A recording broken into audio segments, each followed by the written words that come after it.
Witajcie w kolejnym filmiku. Dzisiaj mam dla Was przepis na balsam do ciała, głównie dla skóry suchej czy okresowo przesuszonej.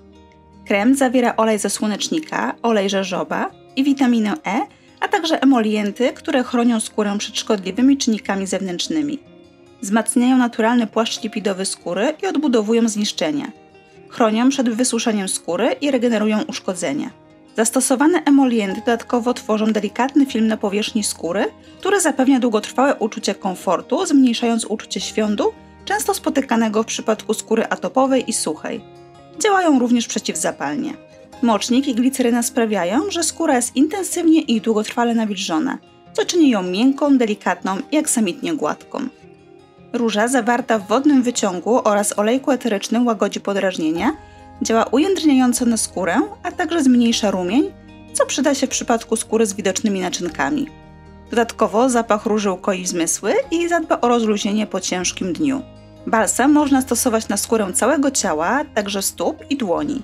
Ja osobiście lubię nakładać ten krem również na skórę twarzy na noc, co sprawia, że rano budzę się z miękką, gładką, nawilżoną i rozświetloną skórą. Do wykonania balsamu odważam około 150 g wody destylowanej i wsypuję do niej 2 garści suszonych kwiatów dzikiej róży.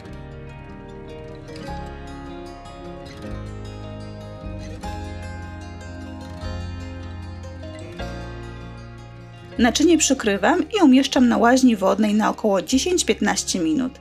W tym czasie odważam pozostałe składniki. Odważam 35 g wody destylowanej,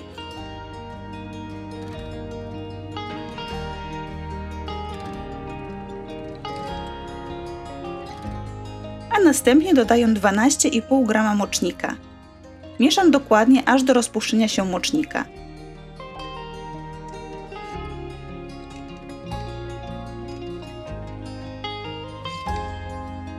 Kolejno odważam 12,5 g gliceryny roślinnej. Mieszam aż do połączenia się składników.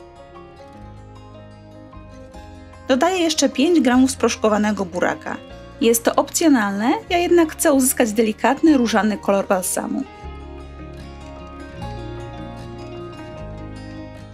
Roztwór odstawiam. Mocznik znacznie obniża temperaturę wody, dlatego w czasie przygotowania pozostałych składników ogrzeje się i powróci do temperatury pokojowej. W kolejnej zlewce odważam 25 g oleju słonecznikowego i tyle samo oleju rzeżoba. Oleje możecie podmienić na inne wedle upodobań.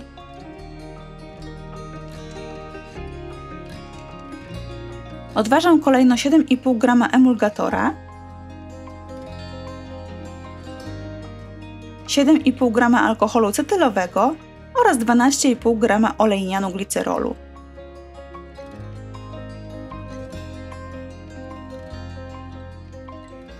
Kiedy kwiaty róży już nam się zaparzą, zestawiamy je z łaźni wodnej, a na ich miejsce wstawiamy zlewkę z fazą tłuszczową. Czekamy do ich rozpuszczenia. W tym czasie przetydzam napar różany i odważam 100 g.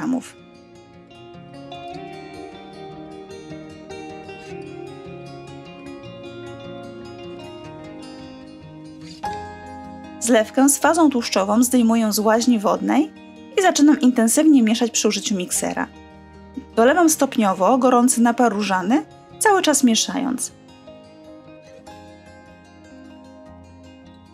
Powstaje nam biała emulsja, która jest jeszcze płynna.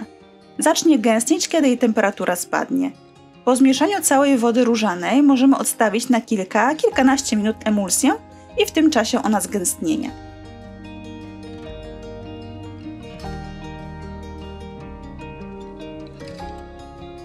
Kiedy emulsja jest już gęsta, a jej temperatura spadła, dodajemy stopniowo pozostałą część wody z mocznikiem, gliceryną i burakiem. Cały czas mieszamy.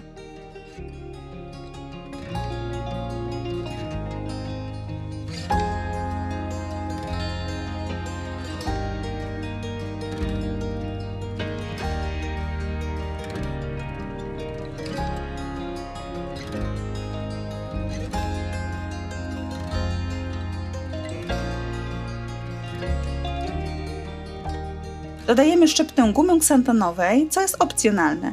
Guma pomaga utrzymać odpowiednią konsystencję kremu oraz ma właściwości nawilżające dla skóry.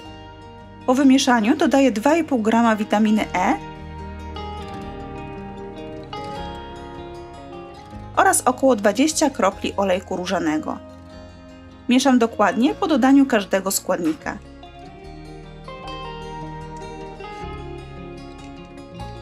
Ostatnim elementem jest dodanie 2,5 g konserwantu.